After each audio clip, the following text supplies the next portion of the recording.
ਸਤਿ ਸ਼੍ਰੀ ਅਕਾਲ। ਤੁਸੀਂ ਜੁੜੇ ਹੋਏ ਹੋ ਪੰਜਾਬੀ ਰੇਡੀਓ USA ਦੇ ਨਾਲ ਤੇ ਮੈਂ ਹਾਂ ਪ੍ਰਵੀਨ ਸ਼ਰਮਾ ਲੈ ਕੇ ਹਾਜ਼ਰ ਹਾਂ ਤੁਹਾਡਾ ਸਭ ਦਾ ਮਨਪਸੰਦ ਪ੍ਰੋਗਰਾਮ ਖਬਰ ਤੇ ਨਜ਼ਰ। ਖਬਰ ਤੇ ਨਜ਼ਰ ਪ੍ਰੋਗਰਾਮ ਦੇ ਵਿੱਚ ਆਪਾਂ ਜੁੜਦੇ ਹਾਂ ਦੀਪਕ ਸ਼ਰਮਾ ਚਨਾਰਥਲ ਜੀ ਨਾਲ ਤੇ ਉਹਨਾਂ ਤੋਂ ਜਾਣਾਂਗੇ ਕੁਝ ਅਹਿਮ ਖਬਰਾਂ ਬਾਰੇ, ਕੁਝ ਅਹਿਮ ਜਾਣਕਾਰੀਆਂ। ਸ਼ਰਮਾ ਜੀ ਸਤਿ ਸ਼੍ਰੀ ਅਕਾਲ, ਸਵਾਗਤ ਹੈ ਪੰਜਾਬੀ ਰੇਡੀਓ USA ਤੇ ਜੀ।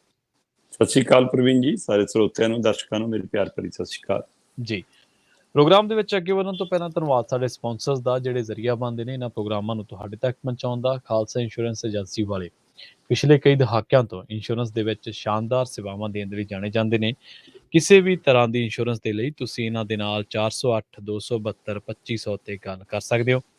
ਟਰਕੀਆਨਾ ਇਮੀਗ੍ਰੇਸ਼ਨ ਲਾ ਫਰਮ ਵਾਲੇ ਜੇ ਟਰਕੀਆਨਾ ਇਮੀਗ੍ਰੇਸ਼ਨ ਬਾਬਤ ਤੁਹਾਡਾ ਕੋਈ ਸਵਾਲ ਹੈ, ਕੋਈ ਸਲਾਹ ਕਰਨੀ ਹੈ ਤਾਂ ਜੇ ਦੇ ਨਾਲ 415 909 0503 ਤੇ ਗੱਲ ਕੀਤੀ ਜਾ ਸਕਦੀ ਹੈ। ਗੁਰਦੀਪ ਸਿੰਘ ਬਿਰਦੀ ਕਲੋਵੇ, ਸਤਨਾਮ ਸਿੰਘ ਸ਼ੇਰਗਿੱਲ ਸੈਲਮਾ, ਰਵਿੰਦਰ ਹਲਵਾਰਾ ਫਰੈਜ਼ਨੋ, ਚਰਨਜੀਤ ਸਿੰਘ ਬਦਵਾਲ, ਪਿਆਰਾ ਸਿੰਘ ਰਾਹੁਲ, ਗੁਰਪਾਲ ਗਿੱਲ ਸੈਕਰਾਮੈਂਟੋ, ਗੁਰਦੀਪ ਸਿੰਘ ਗਿੱਲ ਤੇ ਪਰਿਵਾਰ ਯੂਬਾ ਸਿਟੀ, ਮਨਦੀਪ ਸਿੰਘ, ਸਰਬਜੀਤ ਕੌਰ ਸੈਨ ਹੋਜ਼ੇ, ਮਨਜੀਤ ਸਿੰਘ ਸੈਨ ਹੋਜ਼ੇ, ਮੀਰੀ ਪੀਰੀ ਸੇਵਾ ਸੁਸਾਇਟੀ ਫਰੈਜ਼ਨੋ, ਜ਼ੈਂਡਰ ਗਰੁੱਪ ਵਾਲੇ। ਕਿਸੇ ਵੀ ਤਰ੍ਹਾਂ ਦਾ ਘਰ ਖਰੀਦਣਾ ਜਾਂ ਘਰ ਵੇਚਣਾ ਜਾਂ ਲੈਣਾ ਚਾਹੁੰਦੇ ਤੁਸੀਂ ਹੋਮ ਲੋਨ ਤਾਂ ਇਹਨਾਂ ਦੇ ਨਾਲ 559 905 2575 ਤੇ ਗੱਲ ਕੀਤੀ ਜਾ ਸਕਦੀ ਹੈ। ਸ਼ਰਮਾ ਜੀ ਖਬਰਾਂ ਦੇ ਵੱਲ ਆਈਏ ਤੇ ਸ਼ੁਰੂਆਤ ਕਰੀਏ ਭਾਜਪਾ ਤੋਂ। ਭਾਜਪਾ ਨੇ ਦੱਸਦੇ ਹੈ ਮਿਸ਼ਨ ਪੰਜਾਬ ਨੂੰ ਹੋਰ ਤੇਜ਼ ਕਰ ਦਿੱਤਾ ਤੇ ਛੇਤੀ ਨਵਾਂ ਜਰਨੈਲ ਵੀ ਲਾਇਆ ਜਾ ਸਕਦਾ ਪੰਜਾਬ ਦੇ ਵਿੱਚ। ਬਿਲਕੁਲ ਪ੍ਰਵੀਨ ਜੀ, ਇਹ ਚਰਚਾ ਪੰਜਾਬ ਦੇ ਵਿੱਚ ਲੰਬੇ ਸਮੇਂ ਤੋਂ ਖਾਸ ਕਰ ਬੀਜੇਪੀ ਦੇ ਗਲਿਆਰਿਆਂ 'ਚ ਉਸ ਦਿਨ ਤੋਂ ਹੀ ਜ਼ਿਆਦਾ ਛਿੜ ਗਈ ਸੀ ਜਦ ਤੋਂ ਸੀਲ ਜਾਖੜ ਇਹਨਾਂ 'ਚ ਗਏ ਨੇ। ਸੋ ਇਸ ਲਈ ਉਸ ਨਜ਼ਰੀਏ ਤੋਂ ਵੀ ਲੱਗ ਰਿਹਾ ਸੀ। ਪਰ ਜਿਸ ਢੰਗ ਨਾਲ ਨਰਿੰਦਰ ਮੋਦੀ ਹੋਰੀ ਪੰਜਾਬ ਜਦੋਂ ਆਏ ਸੀ ਉਦਘਾਟਨ ਕਰਨ, ਉਹ ਮੁਲਾਕਾਤ ਕਰਕੇ ਗਏ ਤੇ ਹੁਣ ਲਗਾਤਾਰ ਜਿਹੜੇ ਮੰਤਰੀ ਆ ਰਹੇ ਨੇ ਉਹ ਜਿੱਥੇ ਹਲਕਿਆਂ 'ਚ ਜਾ ਰਹੇ ਨੇ ਉੱਥੇ ਉਹ ਵਰਕਰਾਂ ਨਾਲ ਦੀ ਇੱਕ ਸੂਝ ਜ਼ਰੂਰ ਲੈ ਰਹੇ ਨੇ। ਸੋ ਉਹ ਤੋਂ ਇੱਕ ਅੰਦਾਜ਼ਾ ਲੱਗ ਰਿਹਾ ਸੀ ਕਿ ਆਉਂਦੇ ਦਿਨਾਂ 'ਚ ਕੁਝ ਹੋ ਸਕਦਾ। ਪਰ ਕੱਲ ਦੇਰ ਰਾਤ ਹੀ ਇਹ ਖਬਰ ਸਾਡੇ ਤੱਕ ਪੜੀ ਕਿ ਭਾਈ ਸਵੇਰੇ ਬੁਲਾ ਲਈ ਗਈ ਹੈ ਪੰਜਾਬ ਦੀ ਸਾਰੀ ਭਾਜਪਾਈ ਟੀਮ ਨੂੰ, ਦਿੱਲੀ ਬੁਲਾ ਲਿਆ ਗਿਆ। ਸੋ ਅੱਜ ਦਿੱਲੀ ਦੇ ਵਿੱਚ ਪੰਜਾਬ ਭਾਜਪਾ ਦੀ ਇੱਕ ਅਹਿਮ ਬੈਠਕ ਹੋਣ ਜਾ ਰਹੀ ਹੈ। ਉਸ ਦੇ ਵਿੱਚ ਸਮੁੱਚੀ ਟੀਮ ਹੋਏਗੀ ਔਰ ਕੁਝ ਖਾਸ ਲੀਡਰਾਂ ਨੂੰ, ਚਾਹੇ ਉਹ ਟੀਮ ਦਾ ਹਿੱਸਾ ਨਹੀਂ ਹੈਗੇ, ਕਹਿੰਦੇ ਉਹਨਾਂ ਨੂੰ ਵੀ ਦਿੱਲੀ ਬੁਲਾਇਆ ਗਿਆ। ਸੋ ਇਸ ਲਈ ਉਹ ਤੋਂ ਅੰਦਾਜ਼ਾ ਲਾਇਆ ਜਾ ਰਿਹਾ ਕਿ ਜੇਕਰ ਨਵਾਂ ਪੁਨਰਗਠਨ ਹੁੰਦਾ ਹੈ ਤਾਂ ਕੀ ਉਹਦੇ ਵਿੱਚ ਜਿਹੜੇ ਨਵੇਂ ਕਾਂਗਰਸ ਚੋਂ ਖਾਸ ਕਰਕੇ ਆਏ ਨੇ ਉਹਨਾਂ ਲੀਡਰਾਂ ਨੂੰ ਕੋਈ ਅਹੁਦੇ ਨਵਾਜੇ ਜਾ ਸਕਦੇ ਨੇ, ਜਾਂ ਪੁਰਾਣੀ ਟੀਮ ਨੂੰ ਅਜੇ ਬਾਹਰ ਰੱਖਿਆ ਜਾ ਸਕਦਾ, ਜਾਂ ਕੁਝ ਸਾਥੀ ਵਿੱਚ ਲੈ ਜਾਂਦੇ ਨੇ, ਕੁਝ ਵੀ ਹੋ ਸਕਦਾ। ਪਰ ਜਿੰਨਾ ਕੁ ਜਾਣਕਾਰੀ ਹਾਸਲ ਹੋਈ ਹੈ ਪ੍ਰਵੀਨ ਜੀ, ਉਹਦੇ ਵਿੱਚ ਇਹ ਗੱਲ ਪਤਾ ਲੱਗ ਰਹੀ ਹੈ ਕਿ ਅਸ਼ਵਨੀ ਸ਼ਰਮਾ ਜੀ ਹੋਰੀ ਜਿੱਦਣ ਦੇ ਸੁਨੀਲ ਜਾਖੜ ਆਏ ਨੇ ਉਦਣ ਦੇ ਆਪਣੇ ਥੰਮਾਂ ਨੂੰ, ਜਿਹੜੇ ਉਹਨਾਂ ਦੇ ਥੰਮ ਦਿੱਲੀ 'ਚ ਉਹਨਾਂ ਦੇ ਮਤਲਬ ਹੈਗੇ ਨੇ, ਆਕਾ ਹੈਗੇ ਨੇ, ਉਹਨਾਂ ਨਾਲ ਜ਼ਿਆਦਾ ਨੇੜਤਾ ਰਖਾਉਣ ਦੀ ਕੋਸ਼ਿਸ਼ ਕਰ ਰਹੇ ਨੇ। ਲਗਾਤਾਰ ਉਹਨਾਂ ਦੀ ਮਿੰਨਤ ਤਰਲਾ ਤੱਕ ਵੀ ਉਹਨਾਂ ਵੱਲੋਂ ਕੀਤੀ ਗਈ ਕਿ ਜਨਾਬ ਮੇਰੇ ਨਾਲ ਵਾਅਦਾ ਕੀਤਾ ਗਿਆ ਸੀ ਕਿ 24 ਤੱਕ ਤੁਹਾਨੂੰ ਛੇੜਾਂਗੇ ਨਹੀਂ। ਸੋ ਮੈਨੂੰ 24 ਤੱਕ ਪ੍ਰਧਾਨਗੀ ਮੇਰੀ ਬਣਦੀ ਆ। ਬੇਸ਼ੱਕ ਸਮਾਂ ਜਿਹੜਾ ਜਿਵੇਂ ਹੱਦ ਬਣਾਈ ਹੁੰਦੀ ਆ ਉਹ ਦਸੰਬਰ 'ਚ ਨਿਬੜ ਜਾਣੀ ਆ। ਸੋ ਇਸ ਲਈ ਦਸੰਬਰ ਦੇ ਵਿੱਚ ਜੇਕਰ 22 'ਚ ਵੀ ਹੱਦ ਨਿਬੜਦੀ ਆ ਤਾਂ 23 ਜਨਵਰੀ 'ਚ ਵੀ ਨਵਾਂ ਪ੍ਰਧਾਨ ਬਣ ਸਕਦਾ। ਪਰ ਕਹਿੰਦੇ ਕਿ ਅਸ਼ਵਨੀ ਸ਼ਰਮਾ ਜੀ ਨੇ ਆਪਣੇ ਆਕਾਮਾਂ ਨਾਲ ਰਾਬਤਾ ਕਰਨਾ ਸ਼ੁਰੂ ਕੀਤਾ ਕਿ ਮੈਨੂੰ 24 ਤੱਕ ਤੁਸੀਂ ਵਾਅਦਾ ਕੀਤਾ ਸੀ, ਇਸ ਲਈ ਮੈਨੂੰ ਉਹਨਾਂ ਮੌਕਾ ਤਾਂ ਦਿਓ। ਮੈਂ ਕਿਸਾਨ ਅੰਦੋਲਨ ਦੇ ਦੌਰਾਨ ਜਿਹੋ ਜਿਹਾ ਮੈਂ ਮਤਲਬ ਕਿ ਸਾਰਾ ਕੁਛ ਝੱਲਿਆ, ਮੈਂ ਤਾਂ ਵੀ ਹੌਸਲਾ ਬਣਾ ਕੇ ਰੱਖਿਆ, ਮੇਰੇ ਤੇ ਹਮਲਾ ਵੀ ਹੋਇਆ, ਉਹ ਸਾਰੇ ਹਵਾਲੇ ਦੇ ਕੇ ਉਹ ਯਾਦ ਕਰਾ ਰਹੇ ਨੇ ਕਿ ਘੱਟੋ ਘੱਟ ਮੇਰੀ ਪ੍ਰਧਾਨਗੀ ਵਾਲੀ ਕੁਰਸੀ ਨਾ ਖੋਵੋ। ਪਰ ਇਸ ਦੇ ਬਾਵਜੂਦ ਵੀ ਦਿੱਲੀ ਦੀ ਜਿਹੜੀ ਹਾਈ ਕਮਾਨ ਹੈ ਬੀਜੇਪੀ ਦੀ, ਉਹਨੇ ਮਿਸ਼ਨ ਜਿਹੜਾ 2024 ਹੈ ਉਹਨੂੰ ਲੈ ਕੇ ਉਹਨਾਂ ਨੇ ਤੈਅ ਕੀਤਾ ਕਿ ਜਿਹੜੀ ਟੀਮ ਬਣੇ ਉਹਦੇ ਵਿੱਚ ਜਿੱਥੇ ਬੀਬੀਆਂ ਦਾ ਥਾਂ ਹੋਵੇ, ਕਿਉਂਕਿ 7 ਅਹੁਦੇ ਬੀਬੀਆਂ ਲਈ ਘੱਟੋ ਘੱਟ ਰੱਖੇ ਹੋਏ ਨੇ, 7 ਅਹੁਦੇ ਘੱਟੋ ਘੱਟ ਅਨੁਸੂਚਿਤ ਜਾਤੀਆਂ ਜਾਂ SC-BC ਭਾਈਚਾਰੇ ਲਈ ਵੀ ਰੱਖੇ ਹੋਏ ਨੇ। ਸੋ ਇਸ ਲਈ ਉਹ 14 ਅਹੁਦੇ ਵੀ, ਤੇ ਉਹਨਾਂ ਤੋਂ ਇਲਾਵਾ ਜਿਹੜੇ ਬਾਕੀ ਸਾਰੀ ਟੀਮ ਹੈ ਉਹਦੇ ਵਿੱਚ ਕਿ ਘੱਟੋ ਘੱਟ ਦਸਤਾਰਧਾਰੀ ਸਿੱਖ ਸਰੂਪ ਵਾਲੇ, ਸਿੱਖੀ ਦਿੱਖ ਵਾਲੇ ਬੰਦੇ ਜ਼ਰੂਰ ਹੋਣ। ਸੋ ਆਹ ਇੱਕ ਨੀਤੀ ਤੇ ਜ਼ਰੂਰ ਕੰਮ ਕੀਤਾ ਜਾ ਰਿਹਾ। ਉਸ ਤਹਿਤ ਚਰਚਾ ਹੈ ਕਿ ਜਿਹੜੇ 21 ਅਹੁਦੇ ਨੇ ਪ੍ਰਵੀਨ ਜੀ, ਜਿਨ੍ਹਾਂ ਦੇ ਵਿੱਚ 4 ਜਨਰਲ ਸਕੱਤਰ ਹੁੰਦੇ ਨੇ, 8 ਮੀਤ ਪ੍ਰਧਾਨ ਹੁੰਦੇ ਨੇ, 8 ਸਕੱਤਰ ਹੁੰਦੇ ਨੇ, 1 ਖਜ਼ਾਨਚੀ ਹੁੰਦਾ ਹੈ। ਸੋ ਇਹ ਸਾਰੇ ਜਿਹੜੇ ਅਹੁਦੇ ਨੇ ਉਹਨਾਂ ਦੇ ਲਈ ਜੋ ਰਜਮਾਇਸ਼ ਇੱਕ ਤਰ੍ਹਾਂ ਨਾਲ ਜ਼ਿਆਦਾ ਚੱਲ ਰਹੀ ਹੈ, ਕਿਉਂਕਿ ਪ੍ਰਧਾਨਗੀ ਤਾਂ ਸਿੱਧੀ ਹੀ ਉੱਪਰੋਂ ਤੈਅ ਹੋਣੀ ਹੈ ਕਿ ਕਿਹਨੂੰ ਦੇਣੀ ਹੈ। ਜੇ ਅਸ਼ਵਨੀ ਨੂੰ ਰੱਖਣਾ ਤਾਂ ਵੀ, ਜੇ ਕਿਸੇ ਹੋਰ ਨੂੰ ਦੇਣਾ ਤਾਂ ਵੀ। ਪਰ ਜਿਹੜੇ ਟੀਮ 'ਚ ਫਿੱਟ ਹੋਣਾ ਚਾਹੁੰਦੇ ਹੁੰਦੇ ਨੇ ਉਹ ਕਹਿੰਦੇ ਠੀਕ ਹੈ ਜੀ, ਅਸੀਂ ਪ੍ਰਧਾਨ ਦੀ ਦੌੜ 'ਚ ਤਾਂ ਹੈ ਨਹੀਂ ਗੇ, ਸੋ ਸਾਨੂੰ ਬਸ ਸੇਵਾ ਦਾ ਮੌਕਾ ਦੇ ਦਿਓ। ਉਹ ਸੇਵਾ ਦੇ ਮੌਕੇ ਦੇ ਲਈ ਹੁਣ ਲਿਸਟ ਬਹੁਤ ਲੰਬੀ ਹੋ ਗਈ ਹੈ। ਇਹ ਪਹਿਲੀ ਵਾਰ ਹੈ ਕਿ ਪੰਜਾਬ 'ਚ ਬੀਜੇਪੀ ਦੇ ਲੀਡਰਾਂ ਤੋਂ ਇਲਾਵਾ ਵੀ ਬਾਹਰੀ ਲੀਡਰ ਵੀ ਜਾਂ ਨਵੇਂ ਵਰਕਰ ਵੀ ਜਾਂ ਜਿਹੜੇ ਪੁਰਾਣੇ ਬੀਜੇਪੀ ਵਰਕਰ ਨੇ, ਉਹ ਪਹਿਲੀ ਵਾਰ ਹੈ ਕਿ ਜ਼ਿਆਦਾ ਸਰਗਰਮੀ ਨਾਲ ਸਾਹਮਣੇ ਆ ਰਹੇ ਨੇ ਕਿ ਸਾਨੂੰ ਅਹੁਦੇ ਮਿਲਣ। ਅੱਜ ਤੱਕ ਪੰਜਾਬ ਦੇ ਵਿੱਚ ਅਕਾਲੀ ਬੀਜੇਪੀ ਨਾਲ ਗੱਠਜੋੜ ਵੀ ਰਿਹਾ, ਔਰ ਸਰਕਾਰਾਂ 'ਚ ਵੀ ਬੀਜੇਪੀ ਗੱਠਜੋੜ ਦੀਆਂ ਸਰਕਾਰਾਂ 'ਚ ਵੀ ਰਹੀ, ਤਦ ਵੀ ਅਹੁਦਿਆਂ ਲਈ ਅਜਿਹੀ ਦੌੜ ਕਦੇ ਬੀਜੇਪੀ 'ਚ ਨਹੀਂ ਨਜ਼ਰ ਆਈ ਜਿਹੀ ਜੀ ਹੁਣ ਨਜ਼ਰ ਆ ਰਹੀ ਹੈ, ਚਾਹੇ ਉਹ ਇਹਨਾਂ ਦੇ ਪੁਰਾਣੇ ਵਰਕਰ ਨੇ ਤੇ ਚਾਹੇ ਨਵੇਂ ਜਿਨ੍ਹਾਂ ਨੇ ਹਜੇ ਭਾਜਪਾਈ ਰੰਗ ਅਪਣਾਇਆ ਉਹਨਾਂ 'ਚ ਹੋਵੇ। ਸੋ ਇਸ ਲਈ ਸਭ ਤੋਂ ਵੱਧ ਚਰਚਾ ਇਸ ਮਾਮਲੇ 'ਚ ਸੁਨੀਲ ਜਾਖੜ ਦੀ ਉਹ ਹੈ। ਤੇ ਉਹ ਤੋਂ ਇਲਾਵਾ ਕਿਉਂਕਿ ਸੁਨੀਲ ਜਾਖੜ ਹੋਰੀ ਜਿਹੇ ਜਿਹੇ ਤਜਰਬੇ 'ਚੋਂ ਨਿਕਲ ਕੇ ਆਏ ਨੇ, ਬਿਨਾਂ ਕਿਸੇ ਕਾਰਨ ਤੋਂ ਸਿੱਧੂ ਨੂੰ ਲਾ ਦਿੱਤਾ ਗਿਆ, ਉਹਨਾਂ ਨੂੰ ਹਟਾ ਕੇ, ਤੇ ਉਹ ਉਹਨਾਂ ਨਾਲ ਵਾਪਰਿਆ। ਫੇਰ ਕਹਿੰਦੇ ਜੀ ਮੁੱਖ ਮੰਤਰੀ ਸਿੱਧੂ ਤੇ ਜਾਖੜ 'ਚ ਚੱਲ ਰਹੀ ਸੀ ਖਿੱਚੋਤਾਣ ਕਿ ਵਿੱਚੋਂ ਚੰਨੀ ਕੱਢ ਕੇ ਲੈ ਗਏ। ਹੁਣ ਸੁਨੀਲ ਜਾਖੜ ਨੂੰ ਇਹ ਵੀ ਲੱਗੇ ਜਾਂਦਾ ਕਿਤੇ ਮੇਰੇ ਔਰ ਅਸ਼ਵਨੀ ਦੇ ਦਾਅਵੇ ਚੋਗਲੇ ਕਹਿਣ ਕਿ ਇਹਨਾਂ ਦੋਵਾਂ ਨੂੰ ਨਾ ਬਣਾਓ, ਕਿਸੇ ਤੀਏ ਨੂੰ ਬਣਾ ਦਿਓ। ਸੋ ਇਸ ਲਈ ਉਹਨਾਂ ਨੂੰ ਇਹ ਵੀ ਲੱਗਦਾ ਕਿ ਕਿਤੇ ਮੇਰੇ ਨਾਲ ਫਿਰ ਅਜਿਹਾ ਕੁਛ ਨਾ ਵਾਪਰ ਜਾਵੇ। ਪਰ ਫਿਰ ਵੀ ਬੀਜੇਪੀ ਨੇ ਜਿਹੜਾ ਚੁਣਿਆ ਹੈ ਪੰਜਾਬ ਨੂੰ, ਇਹ ਉਹ ਤੋਂ ਸਾਫ਼ ਹੈ ਕਿ ਜਿਹੜੀ ਹੁਣ ਇਹ ਚੁਣੀ ਜਾਣੀ ਹੈ ਨਵੀਂ ਟੀਮ, ਪ੍ਰਵੀਨ ਜੀ, ਇਸ ਦੇ ਇਹਦਾ ਨਵਾਂ ਰੂਪ ਸਾਹਮਣੇ ਆਉਣ ਤੋਂ ਬਾਅਦ ਹੀ ਮੋਦੀ ਦਾ ਰੂਟ ਤੈਅ ਹੋਣਾ, ਮੋਦੀ ਦੇ ਪ੍ਰੋਗਰਾਮ ਤੈਅ ਹੋਣੇ, ਫਿਰ ਹੀ ਉਹਨਾਂ ਨੇ ਪੰਜਾਬ ਆਉਣ ਦਾ ਪ੍ਰੋਗਰਾਮ ਬਣਾਇਆ। ਤੇ ਘੱਟੋ ਘੱਟ ਪੁਨਰ ਗਠਨ ਦੀ ਸੰਭਾਵਨਾ ਹੈ। ਔਰ ਸਭ ਤੋਂ ਵੱਧ ਖਤਰਾ ਅਸ਼ਵਨੀ ਪਾਰਟੀ ਦੇ ਪ੍ਰਧਾਨ ਦੀ ਕੁਰਸੀ ਨੂੰ ਇਹ ਹੈ ਕਿ ਉਹਨਾਂ ਦਾ ਫਿਰ ਬਦਲ ਹੋ ਸਕਦਾ। ਅੱਜ ਸ਼ਾਮ ਤੱਕ ਖਬਰਾਂ ਸਾਹਮਣੇ ਆ ਜਾਣਗੀਆਂ। ਜੀ ਜੀ ਜੀ। ਅਗਲੀ ਖਬਰ ਦੇ ਵੱਲ ਵਧੀਏ ਤੇ ਗੱਲ ਕਰੀਏ ਅਫਸਰਸ਼ਾਹੀ ਦੀ। ਕਹਿੰਦੇ ਅਫਸਰਾਂ ਨੇ 180 ਕਰੋੜ ਦੇ ਘੁਟਾਲੇ ਦੀਆਂ ਫਾਈਲਾਂ ਗਾਇਬ ਕਰਤੀਆਂ ਜੀ। ਪ੍ਰਵੀਨ ਜੀ, ਜਿਸ ਦਿਨ ਦਾ ਕੋਈ ਵੀ ਘੁਟਾਲੇ ਦੀ ਚਰਚਾ ਚੱਲੀ ਆ, ਖਾਸ ਕਰਕੇ ਜਦੋਂ ਤੋਂ ਭਗਵੰਤ ਮਾਨ ਹੋਰਾਂ ਦੀ ਸਰਕਾਰ ਆਈ ਤੇ ਉਹਨਾਂ ਨੇ ਕਿਹਾ ਕਿ ਅਸੀਂ ਸਾਰੇ ਵਿਭਾਗਾਂ ਦੀ, ਚਾਹੇ ਉਹ ਜੰਗਲਾਤ ਵਿਭਾਗ ਹੈ, ਚਾਹੇ ਉਹ ਟਰਾਂਸਪੋਰਟ ਵਿਭਾਗ ਹੈ, ਚਾਹੇ ਉਹ ਮਾਈਨਿੰਗ ਹੈ, ਚਾਹੇ ਉਹ ਸਿੱਖਿਆ ਹੈ, ਚਾਹੇ ਉਹ ਫੂਡ ਸਪਲਾਈ ਹੈ, ਹਰੇ ਵਿਭਾਗਾਂ ਦੀ ਅਸੀਂ ਜਾਂਚ ਕਰਾਂਗੇ।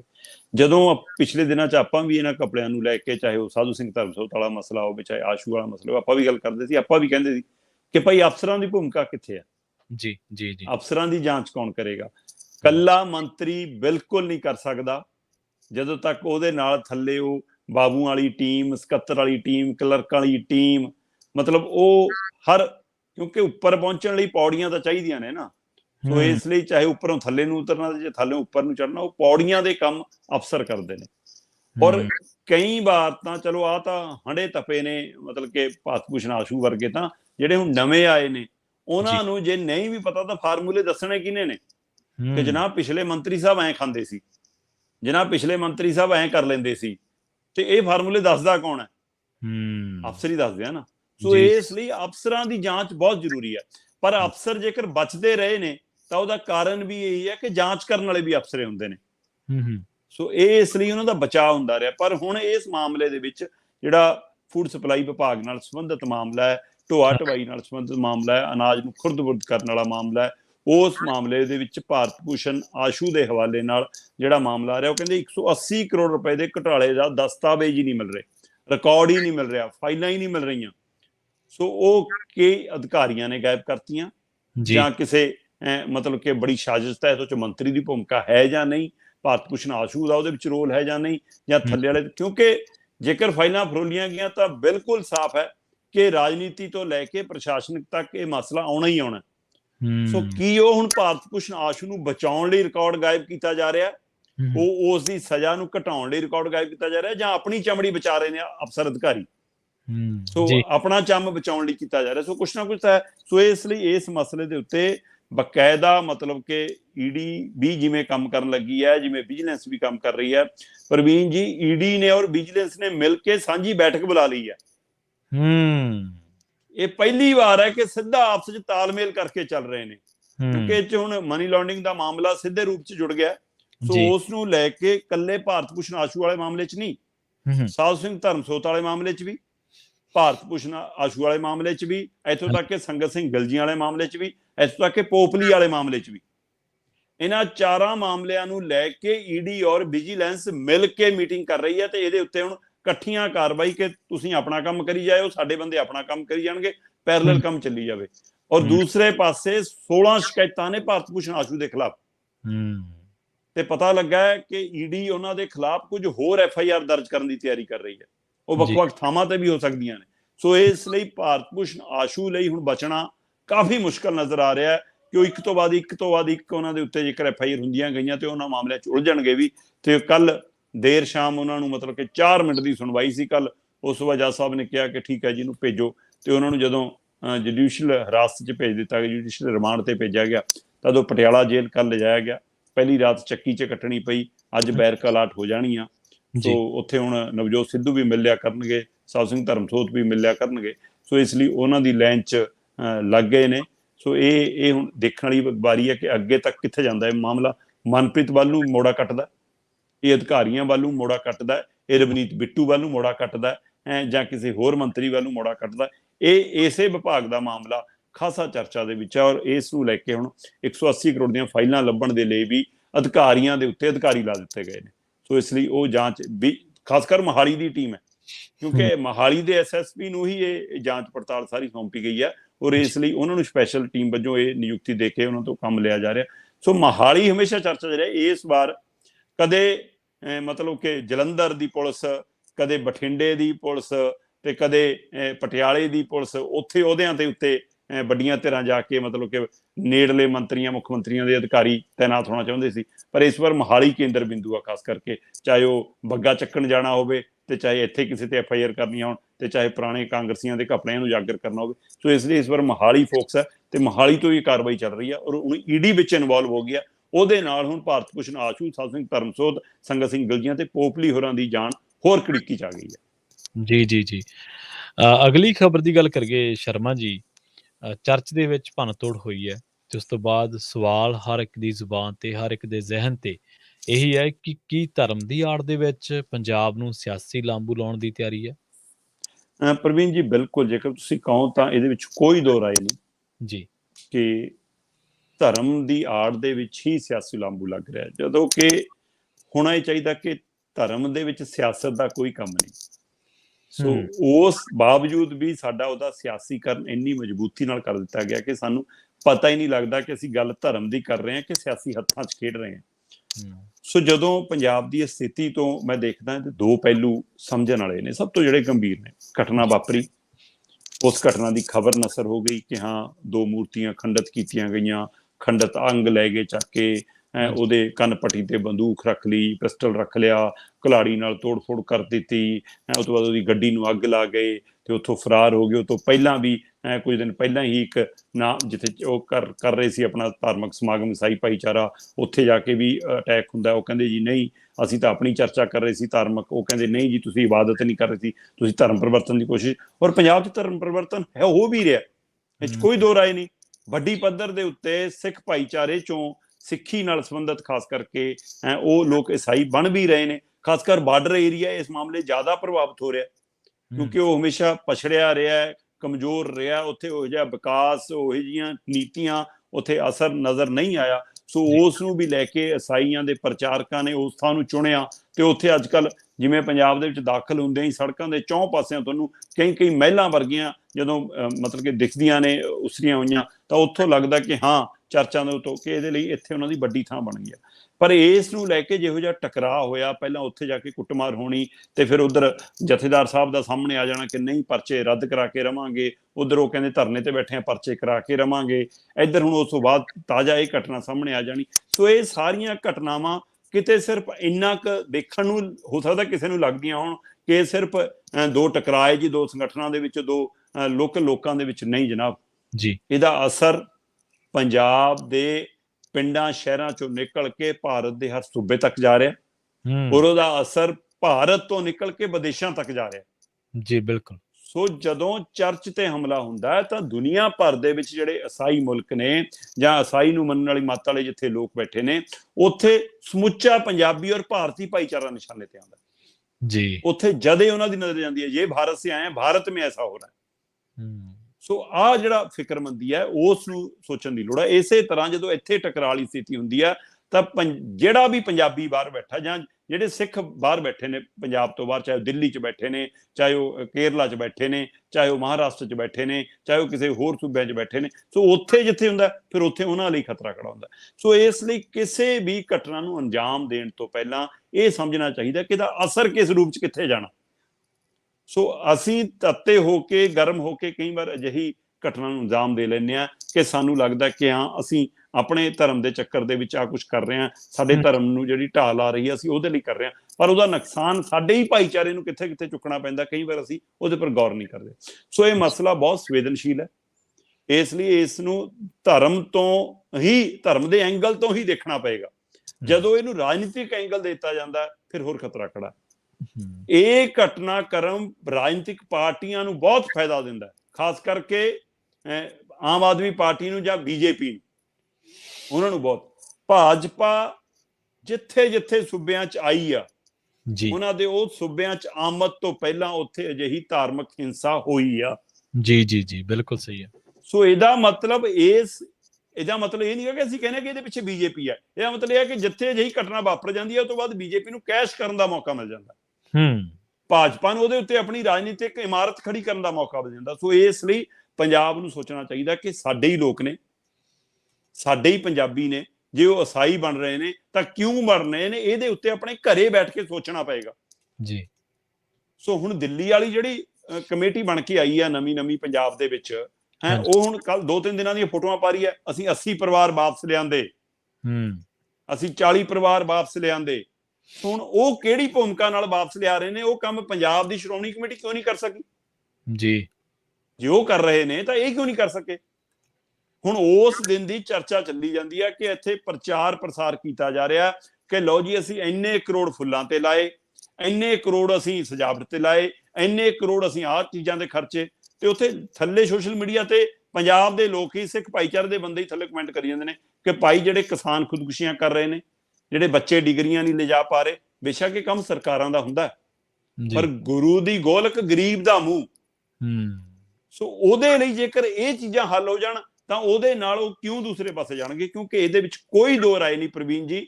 ਉਧਰੋਂ ਧਰਮ ਪ੍ਰਚਾਰ ਦੇ ਨਾਲ ਨਾਲ ਲਾਲਚ ਦੀ ਡੋਜ਼ ਵੀ ਦਿੱਤੀ ਜਾਂਦੀ ਹੈ ਕਿ ਭਾਈ ਤੁਸੀਂ ਈਸਾਈ ਬਣ ਜਾਓ, ਤੁਹਾਡਾ ਘਰ ਪੱਕਾ, ਤੁਹਾਡੀ ਕੋਠੀ ਪੈ ਜੂ, ਤੁਹਾਡਾ ਮਹਿਲ ਪੈ ਜੂ, ਤੁਹਾਨੂੰ ਜ਼ਮੀਨ ਮਿਲ ਜੂ, ਤੁਹਾਡਾ ਬੱਚਾ ਬਾਹਰ ਚਲ ਜੂ, ਤੁਹਾਡੇ ਬੱਚੇ ਨੂੰ ਨੌਕਰੀ ਮਿਲ ਜੂ, ਤੁਹਾਡੇ ਬਜ਼ੁਰਗਾਂ ਦਾ ਇਲਾਜ ਫ੍ਰੀ ਹੋ ਜੂ, ਆਹ ਤੁਹਾਡੇ ਲਈ ਆਹ ਕੰਮ ਹੋ ਜੂ। ਸੋ ਇੰਨੀਆਂ ਕੁਛ ਉਹਨਾਂ ਨੂੰ ਦਿਖਾ ਦਿੱਤਾ ਜਾਂਦਾ ਹੈ ਕਿ ਧਰਮ ਨਾਲੋਂ ਵੱਧ ਉਹਨਾਂ ਨੂੰ ਉਹ ਚੀਜ਼ ਦਿਖਦੀ ਹੈ ਜੀ। ਸੋ ਇਸ ਲਈ ਆਹ ਵੀ ਇੱਕ ਪਹਿਲੂ ਹੈ। ਤੇ ਜਦੋਂ ਅਸੀਂ ਆਪਣਿਆਂ ਨੂੰ ਗੱਲ ਨਹੀਂ ਲਾਵਾਂਗੇ, ਅਸੀਂ ਆਪਣੇ ਬੱਚਿਆਂ ਦੀ ਸਿੱਖਿਆ ਦਾ ਪ੍ਰਬੰਧ, ਘੱਟੋ ਘੱਟ ਸਿੱਖ ਪਰਿਵਾਰਾਂ ਦੇ ਬੱਚਿਆਂ ਦੀ ਸਿੱਖਿਆ ਦਾ ਪ੍ਰਬੰਧ ਤਾਂ ਸ਼੍ਰੋਮਣੀ ਕਮੇਟੀ ਕਰ ਸਕਦੀ ਆ ਜੀ। ਘੱਟੋ ਘੱਟ ਸਿੱਖ ਪਰਿਵਾਰਾਂ ਦੇ ਲੋਕਾਂ ਲਈ ਇਲਾਜ ਦਾ ਪ੍ਰਬੰਧ ਤਾਂ ਸ਼੍ਰੋਮਣੀ ਕਮੇਟੀ ਕਰ ਸਕਦੀ ਆ। ਸੋ ਜੇਕਰ ਆਹ 2-3 ਪਹਿਲੂਆਂ ਤੇ ਕੰਮ ਕਰ ਲਵੇ ਕਿ ਭਾਈ ਇਲਾਜ ਖਣੋ ਤੇ ਸਿੱਖਿਆ ਖਣੋ ਤੇ ਰੁਜ਼ਗਾਰ, ਬਰਾਬਰ ਰੁਜ਼ਗਾਰ ਦੇ ਪ੍ਰਬੰਧ ਪੈਦਾ ਕੀਤੇ ਜਾ ਸਕਦੇ ਨੇ। ਸੋ ਉਹਦੇ ਨਾਲ ਪੰਜਾਬੀ ਦਾ ਵੀ ਪ੍ਰਚਾਰ ਹੋਣਾ, ਉਹਦੇ ਨਾਲ ਧਰਮ ਦਾ ਵੀ ਪ੍ਰਚਾਰ ਹੋਣਾ, ਉਹਦੇ ਨਾਲ ਸਿੱਖੀ ਨੇ ਪਰਪੱਕ ਵੀ ਹੋਣਾ। ਸੋ ਇਹਨਾਂ ਪਹਿਲੂਆਂ ਤੇ ਘੱਟੋ ਘੱਟ ਸ਼੍ਰੋਮਣੀ ਕਮੇਟੀ ਕੰਮ ਕਰ ਸਕਦੀ ਹੈ ਨਾ। ਫਿਰ ਟਕਰਾਅ ਦੀ ਲੋੜ ਨਹੀਂ, ਕਿਸੇ ਲੀਕ ਦੇ ਬਰਾਬਰ ਛੋਟੀ ਲੀਕ ਨੂੰ ਥੱਲੇ ਵੱਡੀ ਲੀਕ ਖਿੱਚ ਕੇ ਤੁਸੀਂ ਬੜੀ ਕਰ ਸਕਦੇ ਹੋ। ਸੋ ਉਸ ਲੀਕ ਨੂੰ ਮਟੇਣ ਦੀ ਕੋਸ਼ਿਸ਼ ਕਰੋਗੇ ਤਾਂ ਟਕਰਾਅ ਹੋਏਗਾ। ਉਹ ਇਹ ਟਕਰਾਅ ਚੋਂ ਬਚਣ ਦੀ ਲੋੜ ਹੈ, ਕਿਉਂਕਿ ਇਹਦਾ ਖਮਿਆਜ਼ਾ ਬਾਹਰ ਬੈਠੇ ਪੰਜਾਬੀਆਂ ਨੂੰ, ਸਿੱਖਾਂ ਨੂੰ, ਭਾਰਤੀਆਂ ਨੂੰ ਭੋਗਣਾ ਪੈ ਸਕਦਾ। ਇਹ ਇੱਕ ਵੱਡਾ ਖਤਰਾ ਖੜਾ। ਇਸ ਮਸਲੇ ਤੇ ਜਥੇਦਾਰ ਸਾਹਿਬ ਨੂੰ ਵੀ, ਇਸ ਮਸਲੇ ਤੇ ਸ਼੍ਰੋਮਣੀ ਕਮੇਟੀ ਨੂੰ ਵੀ, ਇਸ ਮਸਲੇ ਤੇ ਈਸਾਈ ਭਾਈਚਾਰੇ ਦੇ ਨੁਮਾਇੰਦਿਆਂ ਨੂੰ ਵੀ, ਉਹਨਾਂ ਦੇ ਪਾਦਰੀਆਂ ਨੂੰ ਵੀ ਆਪੋ ਆਪਣੀ ਭੂਮਿਕਾ 'ਚ, ਆਪੋ ਆਪਣੇ ਦਾਇਰੇ 'ਚ ਰਹਿ ਕੇ ਕੰਮ ਕਰਨਾ ਚਾਹੀਦਾ। ਹਰੇਕ ਨੂੰ ਅਧਿਕਾਰ ਹੈ ਆਪਣੇ ਧਰਮ ਦੀ ਗੱਲ ਕਰਨਾ, ਆਪਣੇ ਧਰਮ ਦਾ ਪ੍ਰਚਾਰ ਪ੍ਰਸਾਰ ਕਰਨਾ, ਪਰ ਦੂਏ ਦੇ ਘਰ 'ਚ ਸੰਨ ਲਾਉਣ ਦਾ ਅਧਿਕਾਰ ਨਹੀਂ ਨਾ। ਸੋ ਈਸਾਈ ਭਾਈਚਾਰੇ ਵੱਲੋਂ, ਉਹਨਾਂ ਦੇ ਪਾਦਰੀਆਂ ਵੱਲੋਂ ਜਿਹੜਾ ਸੰਨ ਲਾਉਣ ਦਾ ਤਰੀਕਾ ਉਹਨੇ ਟਕਰਾਅ ਤੱਕ ਲਿਆਂਦਾ, ਔਰ ਉਹ ਟਕਰਾਅ ਨੂੰ ਰਾਜਨੀਤਿਕ ਧਿਰਾਂ ਫਾਇਦਾ ਚੱਕਣ ਲਈ ਤਿਆਰ ਬੈਠੀਆਂ ਨੇ। ਉਹਦੇ 'ਚੋਂ ਪੰਜਾਬ ਨੂੰ ਸੁਚੇਤ ਰਹਿਣ ਦੀ ਲੋੜ ਹੈ ਕਿ ਜਦੋਂ ਪੰਜਾਬ 'ਚ ਲਾਂਬੂ ਲੱਗਿਆ ਤਦ ਉਹਦਾ ਨੁਕਸਾਨ ਸੂਬੇ ਨੂੰ ਵੀ ਹੋਇਆ ਤੇ ਬਾਕੀਆਂ ਨੂੰ ਵੀ ਹੋਇਆ। ਸੋ ਇਸ ਲਈ ਇਹ ਧਰਮ ਦੀ ਆੜ 'ਚ ਰਾਜਨੀਤਿਕ ਲਾਂਬੂ ਹੈ, ਔਰ ਇਹਦਾ ਅਸਰ ਤੁਹਾਨੂੰ 24 'ਚ ਨਜ਼ਰ ਆਏਗਾ ਪ੍ਰਵੀਨ ਜੀ। ਬਿਲਕੁਲ ਜੀ, ਬਿਲਕੁਲ। ਜਿਹੜੇ ਲਾਂਬੂ ਲਾਉਣ ਦੀ ਕੋਸ਼ਿਸ਼ ਕੀਤੀ ਜਾ ਰਹੀ ਹੈ ਕਿਸ ਤਰੀਕੇ ਨਾਲ ਪੰਜਾਬ ਨੂੰ, ਸਿਆਸੀ ਲਾਂਬੂ, ਇਹਦੀਆਂ ਤਾਰਾਂ ਤਾਂ ਕਿਤੇ ਨਾ ਕਿਤੇ ਉਹਨਾਂ ਲੋਕਾਂ ਨਾਲ ਹੀ ਜਾ ਜੁੜਦੀਆਂ ਨੇ ਜਿਨ੍ਹਾਂ ਲੋਕਾਂ ਨੂੰ ਇਹ ਚੀਜ਼ਾਂ ਮਾਫ ਕਾਉਂਦੀਆਂ ਨੇ। ਖੈਰ, ਅਗਲੀ ਖਬਰ ਦੇ ਵੱਲ ਵਧੀਏ ਸ਼ਰਮਾ ਜੀ, ਤੇ ਗੱਲ ਕਰੀਏ ਭਾਜਪਾ ਦੀ। ਆਜ਼ਾਦ ਜਿਹੜੇ ਨੇ ਉਹ ਹੁਣ ਜਿਨ੍ਹਾਂ ਬਾਰੇ ਕਿਹਾ ਜਾ ਰਿਹਾ ਸੀਗਾ ਕਿ ਆਜ਼ਾਦ ਹੋ ਗਏ ਨੇ, ਆਜ਼ਾਦ ਹੋ ਕੇ ਹੁਣ ਆਜ਼ਾਦ ਸਾਹਿਬ ਨੇ ਫੈਸਲਾ ਲਿਆ, ਤੇ ਪਰ ਜਿਹੜਾ ਉਹਨਾਂ ਨੇ ਫੈਸਲਾ ਲਿਆ ਉਹ ਭਾਜਪਾ ਦੇ ਲਈ ਓਵੈਸੀ ਵਾਲਾ ਕੰਮ ਕਰੂਗਾ ਜਾਂ ਕੈਪਟਨ ਵਾਲਾ? ਰਵੀਨ ਜੀ, ਆਪਾਂ ਉਦਣ ਵੀ ਗੱਲ ਕਰ ਰਹੇ ਸੀ ਕਿ ਕੀ ਕੈਪਟਨ ਅਮਰਿੰਦਰ ਬਣਨਗੇ ਗੁਲਾਮ ਨਬੀ ਆਜ਼ਾਦ ਜੀ। ਹੁਣ ਉਹ ਤੋਂ ਵੀ ਅੱਗੇ ਵਧਣ ਦੀ ਭੂਮਿਕਾ 'ਚ ਆ ਗਏ ਨੇ। ਤੁਸੀਂ ਬਹੁਤ ਕਮਾਲ ਦਾ ਸ਼ਬਦ ਵਰਤਿਆ ਕਿ ਕੈਪਟਨ ਬਣਨਗੇ ਕਿ ਓਵੈਸੀ ਬਣਨਗੇ। ਦੇਖੋ, ਗੁਲਾਮ ਨਬੀ ਆਜ਼ਾਦ ਹੋਰੀ ਚੰਗੀ ਪਹਿਚਾਣ ਰੱਖਦੇ ਨੇ, ਦੇਸ਼ ਦੇ ਵਿੱਚ ਵੀ ਔਰ ਜੰਮੂ ਕਸ਼ਮੀਰ ਖੇਤਰ 'ਚ ਵੀ। ਜੀ। ਸੋ ਇਹਦੇ ਵਿੱਚ ਕੋਈ ਦੋ ਰਾਏ ਨਹੀਂ ਕਿ ਜੰਮੂ ਕਸ਼ਮੀਰ ਦੇ ਵਿੱਚ ਉਹਨਾਂ ਕੋਲ ਆਪਣਾ ਇੱਕ ਧੜਾ ਹੈਗਾ, ਆਪਣੇ ਸਮਰਥਕ ਹੈਗੇ, ਔਰ ਉਹਨਾਂ ਦੇ ਧੜੇ ਵੱਲੋਂ ਲਗਾਤਾਰ ਅਸਤੀਫਿਆਂ ਦੀ ਝੜੀ ਲਾ ਦਿੱਤੀ ਗਈ ਹੈ। ਪੰਜਾਬ 'ਚ ਅਮਰਿੰਦਰ ਨੇ ਜਦੋਂ ਕਾਂਗਰਸ ਛੱਡੀ ਸੀ ਤਦ ਐਡੀ ਲੰਬੀ ਕਤਾਰ ਨਜ਼ਰ ਨਹੀਂ ਆਈ ਸੀ ਪੰਜਾਬ 'ਚ। ਸੀ ਕਾਂਗਰਸੀਆਂ ਨੇ ਤਾਂ ਆਪ ਜੀ ਜੀ। ਤੇ ਉਧਰ ਉੱਥੇ ਕਤਾਰ ਨਜ਼ਰ ਆ ਰਹੀ ਹੈ। ਉੱਥੇ ਵਰਕਰ, ਲੀਡਰ, ਅਹੁਦੇਦਾਰ, ਪੁਰਾਣੇ ਮੁੱਖ ਮੰਤਰੀ ਤੱਕ ਰਹੇ ਬੰਦੇ ਉਹਨਾਂ ਨਾਲ ਛੱਡ ਕੇ ਆ ਰਹੇ ਨੇ। ਸੋ ਇਸ ਲਈ ਇਹਦਾ ਮਤਲਬ ਉਹਨਾਂ ਕੋਲ ਉੱਥੇ ਵਰਕਰ ਤਾਂ ਹੈਗੇ ਨੇ, ਉਹਨਾਂ ਕੋਲ ਲੀਡਰ ਤਾਂ ਹੈਗੇ ਨੇ, ਪਰ ਉਹ ਕਿੰਨੀ ਪਹੁੰਚ ਰੱਖਦੇ ਨੇ ਦੇਖਣ ਵਾਲੀ ਗੱਲ ਹੋਏਗੀ, ਕਿਉਂਕਿ ਉਹਦਾ ਦੂਜਾ ਪਹਿਲੂ ਹੈ। ਦੂਜਾ ਪਹਿਲੂ ਇਹ ਹੈ ਪ੍ਰਵੀਨ ਜੀ ਕਿ ਪਿਛਲੀ ਵਾਰ ਜਦੋਂ ਵੋਟਾਂ ਪਈਆਂ ਨੇ ਉੱਥੇ 2014 ਦੇ ਵਿੱਚ ਜੀ, ਤਦ ਕਾਂਗਰਸ ਨੂੰ 18% ਵੋਟ ਪਈ ਆ। ਠੀਕ ਹੈ। ਤੇ ਉਹ 18% ਚੋਂ ਕਹਿੰਦੇ 4.5% ਵੋਟ ਆਜ਼ਾਦ ਦੇ ਹਿੱਸੇ ਆਉਂਦੀ ਆ। ਸੋ ਇਹਦਾ ਮਤਲਬ ਇੰਨੀ ਕੁ ਪਹੁੰਚ ਹੈ 4.5% ਦੀ। ਜਦੋਂ ਮੈਂ ਦੇਖ ਰਿਹਾ ਸੀਗਾ ਅੰਕੜੇ ਤਾਂ ਮੈਂ ਦੇਖ ਰਿਹਾ ਸੀਗਾ ਕਿ 86 ਵਿਧਾਨ ਸਭਾ ਸੀਟਾਂ ਤੇ ਚੋਣ ਲੜੀ ਕਾਂਗਰਸ ਨੇ, ਜਿਹਦੇ ਵਿੱਚੋਂ 12 ਜਿੱਤੀਆਂ, 47 ਤੇ ਜ਼ਮਾਨਤ ਤੱਕ ਜ਼ਬਤ ਹੋਈ। ਤੇ ਇਹ ਸਾਰੇ ਦੇ ਵਿੱਚੋਂ ਚੌਥੇ ਨੰਬਰ ਦੀ ਪਾਰਟੀ ਬਣ ਕੇ ਉੱਭਰੀ ਜੰਮੂ ਕਸ਼ਮੀਰ ਦੇ ਵਿੱਚ, ਤੇ ਉਹਨੂੰ 8,67,000 ਦੇ ਕਰੀਬ ਵੋਟਾਂ ਪਈਆਂ, 8,67,883, ਜਿਹੜੀਆਂ 18 ਕੁੱਲ ਵੋਟ ਦਾ 18% ਬਣਦੀਆਂ। ਤੇ ਇਹਦੇ ਵਿੱਚੋਂ ਕਹਿੰਦੇ 4.5% ਵੋਟ ਇਹਦੇ ਗੁਲਾਮ ਨਬੀ ਆਜ਼ਾਦ ਦੇ ਕੋਟੇ ਦੀ ਹੈ ਜਾਂ ਉਹਦੇ ਹਿੱਸੇ ਦੀ ਹੈ, ਉਹਦੇ ਸਮਰਥਕਾਂ ਦੀ ਹੈ। ਚਲੋ ਇਹ ਸਵਾਲ ਨੀਗਾ, ਸਵਾਲ ਹੈਗਾ ਕਿ ਜਦੋਂ ਤੁਸੀਂ ਬਾਗੀ ਹੁੰਨੇ ਹੋ, ਪਾਰਟੀ ਤੋਂ ਬਾਹਰ ਆਉਂਦੇ ਹੋ, ਫਿਰ ਇਹ ਸਥਿਤੀ ਕਮਜ਼ੋਰ ਵੀ ਹੋ ਸਕਦੀ ਹੈ, ਤਾਕਤਵਰ ਵੀ ਹੋ ਸਕਦੀ ਹੈ। ਦੋਏ ਪਹਿਲੂ ਹੋ ਸਕਦੇ ਨੇ। ਫਿਰ ਇਹ ਅੰਕੜਾ ਇਹ ਨਹੀਂ ਰਹਿਣ ਵਾਲਾ। ਹਾਂ, ਪਰ ਜਦੋਂ ਆਜ਼ਾਦ ਹੋਰਾਂ ਦੀ ਆਪਾਂ ਗੱਲ ਕਰਦੇ ਹਾਂ, ਬਤੌਰ ਇਨਸਾਨ, ਬਤੌਰ ਬੁਲਾਰੇ, ਬਤੌਰ ਨੀਤੀ ਘਾੜ, ਬਤੌਰ ਕਾਂਗਰਸੀ ਪੁਰਾਣੇ ਚਿਹਰੇ, ਉਹਦੇ ਵਿੱਚ ਉਹਨਾਂ ਦੇ ਜਿੰਨੇ ਮਰਜ਼ੀ ਤਗਮੇ ਹੋਣ, ਪਰ ਚੋਣ ਮੈਦਾਨ ਦੇ ਵਿੱਚ ਉਹ ਉਨੇ ਸਫਲ ਨਹੀਂ ਰਹੇ। ਜੰਮੂ ਕਸ਼ਮੀਰ ਦੇ ਵਿੱਚ 3 ਚੋਣਾਂ ਲੜੀਆਂ ਗੁਲਾਮ ਨਬੀ ਆਜ਼ਾਦ ਨੇ। ਠੀਕ ਹੈ। ਪਹਿਲੀ ਵਾਰ ਚੋਣ ਲੜੀ, ਜ਼ਮਾਨਤ ਜ਼ਬਤ ਹੋ ਗਈ ਸੀ, ਹਜ਼ਾਰਾਂ ਤੱਕ ਵੀ ਵੋਟਾਂ ਨਹੀਂ ਪਈਆਂ ਸੀ। ਦੂਸਰੀ ਵਾਰ ਚੋਣ ਲੜੀ ਜਦੋਂ ਮੁੱਖ ਮੰਤਰੀ ਬਣ ਗਏ, ਮੁੱਖ ਮੰਤਰੀ ਬਣ ਕੇ ਚੋਣ ਲੜੀ, ਫਿਰ ਲੋਕਾਂ ਨੇ ਮੁੱਖ ਮੰਤਰੀ ਦੇ ਨਾਤੇ ਜਿਤਾਇਆ ਜਾਂ ਸਰਕਾਰ ਸੀਗੀ ਤਾਂ ਜਿਤਾਇਆ, ਉਹ ਚੋਣ ਜਿੱਤੇ। ਤੇ ਤੀਸਰੀ ਵਾਰ ਬੀਜੇਪੀ ਤੋਂ ਬੁਰੀ ਤਰ੍ਹਾਂ ਹਾਰੇ। ਸੋ ਆ 3 ਉਹਨਾਂ ਦੀਆਂ ਚੋਣਾਂ ਨੇ। 1977 ਦੇ ਵਿੱਚ ਗੁਲਾਮ ਨਬੀ ਆਜ਼ਾਦ ਨੇ ਪਹਿਲੀ ਵਾਰ ਚੋਣ ਲੜੀ, ਮਾਤਰ 960 ਵੋਟਾਂ ਪਈਆਂ ਸੀ ਜੀ। ਤੇ ਦੂਸਰੀ ਵਾਰ ਜਦੋਂ 2005 ਦੇ ਵਿੱਚ ਮੁੱਖ ਮੰਤਰੀ ਬਣੇ ਤੇ ਉਹ ਤੋਂ ਬਾਅਦ ਉਹਨਾਂ ਨੇ 2006 ਦੇ ਵਿੱਚ ਫਿਰ ਉਪ ਚੋਣ ਲੜੀ, ਤਦ ਉਹ ਜਿੱਤੇ ਸੀਗੇ। ਤੇ 2014 ਦੀਆਂ ਚੋਣਾਂ ਦੇ ਦੌਰਾਨ ਉਹਨਾਂ ਨੇ ਲੋਕ ਸਭਾ ਦੀ ਚੋਣ ਲੜੀ 2014 ਦੇ ਵਿੱਚ, ਤੇ ਬੀਜੇਪੀ ਦੇ ਉਮੀਦਵਾਰ ਜਤਿੰਦਰ ਸਿੰਘ ਤੋਂ 60,000 ਦੀਆਂ ਵੋਟਾਂ ਦੇ ਫਰਕ ਨਾਲ ਆ ਰਹੇ ਸੀ। ਇਹਦਾ ਮਤਲਬ ਗੁਲਾਮ ਨਬੀ ਆਜ਼ਾਦ ਚੋਣ ਮੈਦਾਨ ਦੇ ਵਿੱਚ ਉਹਨੇ ਤਕੜੇ ਨਹੀਂ ਹੈਗੇ। ਸੋ ਇਸ ਲਈ ਹੁਣ ਉਹਨਾਂ ਕੋਲ 2 ਬਦਲ ਨੇ ਜੀ। ਪਹਿਲਾ ਤਾਂ ਇੱਕੋ ਹੈ, ਸਾਂਝਾ ਹੀ ਹੈ ਉਹ ਤਾਂ, ਕਿ ਨਵੀਂ ਪਾਰਟੀ ਬਣਾਉਣ। ਜੇ ਸਿੱਧਾ, ਕਿਉਂਕਿ ਉਹਨਾਂ ਨੂੰ ਇਹ ਲੱਗਦਾ ਕਿ ਮੈਂ ਆਪਣੀ ਜਾਨ ਨੂੰ ਖਤਰੇ 'ਚ ਕਿਉਂ ਪਾਵਾਂ, ਸਿੱਧਾ ਬੀਜੇਪੀ 'ਚ ਜਾ ਕੇ ਉਹਨਾਂ ਨੂੰ ਲੱਗਦਾ ਕਿ ਹੋ ਸਕਦਾ ਜੰਮੂ ਕਸ਼ਮੀਰ 'ਚ ਮੈਨੂੰ ਉਹ ਥਾਪੜਾ ਨਾ ਮਿਲੇ, ਉਲਟਾ ਮੇਰੇ ਵਿਰੋਧੀ ਵੱਧ ਪੈਦਾ ਹੋ ਜਾਣ। ਇਸ ਲਈ ਉਹਨਾਂ ਦੇ ਵਿੱਚ ਸ਼ਾਮਲ ਹੋਣ ਦੀ ਬਜਾਏ ਉਹ ਵੱਖਰੀ ਪਾਰਟੀ ਬਣਾਉਣਗੇ। ਔਰ ਉਹਦਾ ਮੈਨੂੰ ਪਤਾ ਲੱਗ ਰਿਹਾ ਕਿ 4 ਜਾਂ 5 ਸਤੰਬਰ ਤੱਕ ਇਹ ਸਾਹਮਣੇ ਆ ਸਕਦੀ ਹੈ ਰੂਪਰੇਖਾ। 4 ਜਾਂ 5 ਸਤੰਬਰ ਨੂੰ ਉਹਨਾਂ ਦੀ ਨਵੀਂ ਪਾਰਟੀ ਦੀ ਰੂਪਰੇਖਾ ਸਾਹਮਣੇ ਆ ਸਕਦੀ ਹੈ। ਸੋ ਉਸ ਤੋਂ ਬਾਅਦ ਨਵੀਂ ਪਾਰਟੀ ਦਾ ਬਣਨੀ ਉਹ ਬਣੇ। ਹੁਣ ਉਹ ਪਾਰਟੀ ਕੈਪਟਨ ਅਮਰਿੰਦਰ ਮਾਨ ਗੱਠਜੋੜ ਕਰੂਗੀ ਜਾਂ ਓਵੈਸੀ ਮਾਨ ਆਪਣਾ ਮਜਬਾ ਲਾਊਗੀ। ਸੋ ਜੇਕਰ ਤਾਂ ਗੱਠਜੋੜ ਕੀਤਾ, ਫਿਰ ਤਾਂ ਸਿੱਧਾ ਹੈ ਕਿ ਭਾਈ ਕੁਝ ਸੀਟਾਂ ਜਿੱਥੇ ਜਿੱਥੇ ਮੁਸਲਿਮ ਭਾਈਚਾਰੇ ਦੀ ਵੋਟ ਹੈ, ਜਿੱਥੇ ਜਿੱਥੇ ਕਾਂਗਰਸ ਦੀ ਵੱਧ ਵੋਟ ਹੈ, ਉਹ ਇਲਾਕਾ ਮੈਨੂੰ ਛੱਡ ਦਿਓ, ਜਿੱਥੇ ਤੁਹਾਨੂੰ ਆਪਣੀ ਪੈਂਠ ਲੱਗਦੀ ਹੈ ਉੱਥੇ ਤੁਸੀਂ ਲੜ ਲਓ। ਫਿਰ ਤਾਂ ਇਹ ਤਰੀਕਾ ਹੈ। ਦੂਸਰਾ, ਜੇ ਓਵੈਸੀ ਮੰਗ ਅੱਡ ਮਜਬਾ ਲਾਉਣਾ ਹੈ, ਅੱਡ ਮੰਚ ਲਾਉਣਾ ਹੈ, ਤਾਂ ਉਹਦਾ ਮਤਲਬ ਇਹੀ ਹੈ ਕਿ ਭਾਈ ਜਿਹੜੀ ਤੁਹਾਡੇ ਉਲਟ ਵੋਟ ਪੈਣੀ ਸੀ ਕਿਸੇ ਇੱਕ ਧਿਰ ਨੂੰ, ਕੋਈ ਧਿਰ ਮਜ਼ਬੂਤ, ਚਾਹੇ ਮਹਿਬੂਬਾ ਮੁਫਤੀ ਵਾਲੀ ਉੱਭਰੇ, ਚਾਹੇ ਦੂਸਰੇ ਧੜੇ ਵਾਲੀ ਉੱਭਰੇ, ਸੋ ਜੇਕਰ ਉਹ ਉੱਭਰਦੀਆਂ ਨੇ ਤਾਂ ਫਿਰ ਉਹਨਾਂ ਦੀ ਵੋਟ ਮੈਂ ਕਾਟ ਲਈ ਬੈਠਾ। ਫਿਰ ਉਹ ਵੋਟ ਕਾਟ ਦਾ ਕੰਮ ਕਰਨਗੇ ਕਿ ਬੀਜੇਪੀ ਦੀ ਐਂਟੀ ਵੋਟ ਕਿਸੇ ਇੱਕ ਧੜੇ ਨੂੰ ਨਾ ਪਵੇ, ਉਹ ਸਾਡੇ 'ਚ ਵੰਡ ਜਾਵੇ, ਤੇ ਬੀਜੇਪੀ ਦੀ ਆਪਣੀ ਵੋਟ ਜਿੰਨੀ ਹੈ ਉਨੀ ਬੀਜੇਪੀ। ਫਿਰ ਉਹ ਬੀਜੇਪੀ ਲਈ ਓਵੈਸੀ ਦਾ ਕੰਮ ਕਰਨਗੇ। ਓਵੈਸੀ ਬਾਰੇ ਖੁੱਲੀ ਚਰਚਾ ਹੈ ਦੇਸ਼ ਦੇ ਵਿੱਚ ਹੁਣ ਕਿ ਓਵੈਸੀ ਬੀਜੇਪੀ ਨੂੰ ਸਪੋਰਟ ਕਰਨ ਲਈ ਮੈਦਾਨ 'ਚ ਆਉਂਦੇ ਨੇ, ਆਪਣੇ ਆਪ ਨੂੰ ਦੱਸਦੇ ਨੇ ਉਹ ਮੁਸਲਿਮ ਭਾਈਚਾਰੇ ਦਾ, ਘੱਟ ਗਿਣਤੀਆਂ ਭਾਈਚਾਰੇ ਦਾ ਰਹਿਬਰ ਜੀ, ਕਿ ਮੈਂ ਤੁਹਾਡਾ ਤਾਰਨਹਾਰ ਹਾਂ, ਪਰ ਉਹ ਤਾਰਨਹਾਰ ਬੀਜੇਪੀ ਲਈ ਬਣ ਕੇ ਆਉਂਦੇ ਨੇ। ਸੋ ਇਹ ਯੂਪੀ 'ਚ ਵੀ ਦੇਖਿਆ ਜਾਂਦਾ, ਹੋਰ ਥਾਵਾਂ ਤੇ ਵੀ ਦੇਖਿਆ ਜਾਂਦਾ, ਸਾਫ਼ ਝਲਕਦਾ। ਸੋ ਉਸ ਭੂਮਿਕਾ 'ਚ ਵੀ ਗੁਲਾਮ ਨਬੀ ਆਜ਼ਾਦ ਆ ਸਕਦੇ ਨੇ। ਸੋ ਇਹ ਹੁਣ ਆਉਣ ਵਾਲੇ ਦਿਨਾਂ ਦੇ ਵਿੱਚ ਸਾਫ਼ ਹੋ ਜਾਏਗਾ 4 ਜਾਂ 5 ਸਤੰਬਰ ਨੂੰ ਕਿ ਕਿਹੜੀ ਭੂਮਿਕਾ ਹੋਣ ਵਾਲੀ ਹੈ। ਪਹਿਲਾਂ ਨਵੀਂ ਪਾਰਟੀ, ਫਿਰ ਗੱਠਜੋੜ ਜਾਂ ਸਾਹਮਣੇ ਤੋਂ ਚੈਲੰਜ। ਜੀ ਜੀ ਜੀ। ਸ਼ਰਮਾ ਜੀ, ਕਾਂਗਰਸ ਦਾ ਕਲੇਸ਼ ਵੀ ਖੁੱਲ ਕੇ ਬਾਹਰ ਆ ਗਿਆ, ਕਹਿੰਦੇ ਨੇੜਲਿਆਂ ਨੇ ਵੀ ਝੰਡਾ ਚੱਕ ਲਿਆ ਜੀ।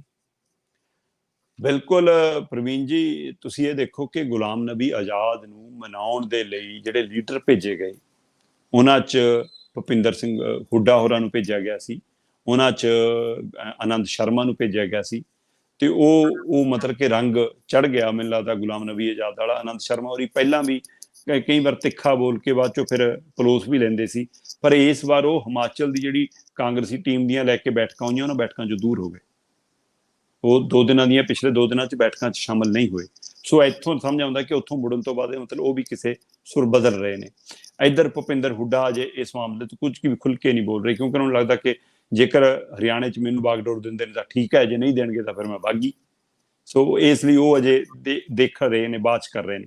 ਪਰ ਇੱਧਰ ਮਨੀਸ਼ ਤਿਵਾੜੀ ਹੋਰਾਂ ਨੇ ਜਿਵੇਂ ਝੰਡਾ ਚੁੱਕ ਲਿਆ, ਇੱਥੋਂ ਤੱਕ ਕਿ ਪੀ ਚਿਦੰਬਰਮ ਦੇ ਮੁੰਡੇ ਨੇ ਜਿਵੇਂ ਝੰਡਾ ਚੱਕ ਲਿਆ, ਉਹਨਾਂ ਦੋਵਾਂ ਨੇ ਕਿਹਾ ਕਿ ਭਾਈ ਰਿਪੋਰਟਾਂ ਡੈਲੀਗੇਟਾਂ ਦੇ ਨਾਮ ਤਾਂ ਜਨਤਕ ਕਰੋ, ਤੁਸੀਂ ਉਹ ਕਿਉਂ ਲੁਕੋ ਰਹੇ ਹੋ, ਉਹਦੇ ਪਿੱਛੇ ਕੀ ਉਹਨੂੰ ਵੈਬਸਾਈਟ ਤੇ ਕਿਉਂ ਨਹੀਂ ਪਾਉਂਦੇ। ਜਦੋਂ ਕਿ ਉਧਰੋਂ ਪਾਰਟੀ ਦੇ ਲੀਡਰਾਂ ਵੱਲੋਂ ਕਿਹਾ ਜਾ ਰਿਹਾ ਕਿ ਭਾਈ ਇਹ ਸੂਬਿਆਂ ਦੀ ਚੋਣ ਨਹੀਂ ਹੈ ਕੋਈ, ਇਸ ਦੇ ਉੱਤੇ ਡੈਲੀਗੇਟਾਂ ਦੇ ਨਾਂ ਕਦੇ ਜਨਤਕ ਨਹੀਂ ਹੁੰਦੇ, ਜਿਹਨੇ ਪ੍ਰਧਾਨਗੀ ਦੀ ਚੋਣ ਲੜਨੀ ਹੈ ਉਹਨੂੰ ਲਿਸਟ ਮਿਲੂਗੀ, ਉਹਨੂੰ ਨਾਮ ਦਿੱਤੇ ਜਾਣਗੇ। ਸੋ ਹੁਣ ਇਸ ਲਾਈਨ ਦੇ ਵਿੱਚ ਆਨੰਦ ਸ਼ਰਮਾ ਵਾਲੀ ਲਾਈਨ ਦੇ ਵਿੱਚ, ਜਾਂ ਆਪਣਾ ਮਨੀਸ਼ ਤਿਵਾੜੀ ਵਾਲੀ ਲਾਈਨ 'ਚ, ਜਾਂ ਕੀ ਆਪਣਾ ਚਿਦੰਬਰਮ ਵਾਲੀ ਲਾਈਨ ਦੇ ਵਿੱਚ ਆ ਕੇ ਹੁਣ ਸ਼ਸ਼ੀ ਥਰੂਰ ਵੀ ਖੜੇ ਹੋ ਗਏ ਨੇ। ਸੋ ਸ਼ਸ਼ੀ ਥਰੂਰ ਨੇ ਵੀ ਡੈਲੀਗੇਟਾਂ ਦੇ ਨਾਮ ਹੀ ਮੰਗੇ ਨੇ ਤੇ ਇਹਦੇ ਪਰ ਇਤਰਾਜ਼ ਵੀ ਜਤਾਇਆ, ਰੋਸਾ ਵੀ ਪ੍ਰਗਟਾਇਆ। ਤੇ ਉਧਰ ਪਾਰਟੀ ਦੀ ਧਿਰਾਂ ਜਿਹੜੀਆਂ ਸੋਨੀਆ ਗਾਂਧੀ ਨਾਲ ਖੜੀਆਂ ਨੇ, ਉਹ ਸ਼ਸ਼ੀ ਥਰੂਰ ਨੂੰ ਭਰਮਾ ਰਹੀਆਂ ਨੇ ਜਾਂ ਪਲੋਸ ਰਹੀਆਂ। ਉਹ ਕਹਿ ਰਹੀਆਂ ਨੇ ਤੁਸੀਂ ਵੀ ਦਾਅਵੇਦਾਰ ਹੋ, ਤੁਸੀਂ ਵੀ ਪ੍ਰਧਾਨ ਬਣ ਸਕਦੇ ਹੋ, ਤੁਸੀਂ ਵੀ ਉਹ 'ਚ ਕੁਆਲਿਟੀਆਂ ਰੱਖਦੇ ਹੋ। ਤੇ ਇੱਧਰ ਚਰਚਾ ਵੀ ਚੱਲ ਰਹੀ ਹੈ ਕਿ ਸ਼ਸ਼ੀ ਥਰੂਰ ਪ੍ਰਧਾਨ ਦੀ ਚੋਣ ਲੜ ਸਕਦੇ ਨੇ। ਸੋ ਇਹਦਾ ਮਤਲਬ ਕਿ ਸੋਨੀਆ ਗਾਂਧੀ ਦੇ ਗਰੁੱਪ ਨੂੰ ਇਹ ਲੱਗਦਾ ਕਿ ਜੇਕਰ ਅਸੀਂ ਇਸ ਭੂਮਿਕਾ 'ਚ ਨਾ ਹੋਏ ਆਪਣਾ ਪ੍ਰਧਾਨ ਜਾਂ ਆਪਣੇ ਆਪ ਨੂੰ ਪ੍ਰਧਾਨ, ਤਾਂ ਕੀ ਉਹ ਸ਼ਸ਼ੀ ਥਰੂਰ ਨੂੰ ਆਪ ਹੀ ਨਾਮ ਅੱਗੇ ਵਧਾ ਦੇਣਗੇ ਤਾਂ ਕਿ ਇੱਕ ਬਣਿਆ ਰਹੇ ਰਾਬਤਾ ਜਾ।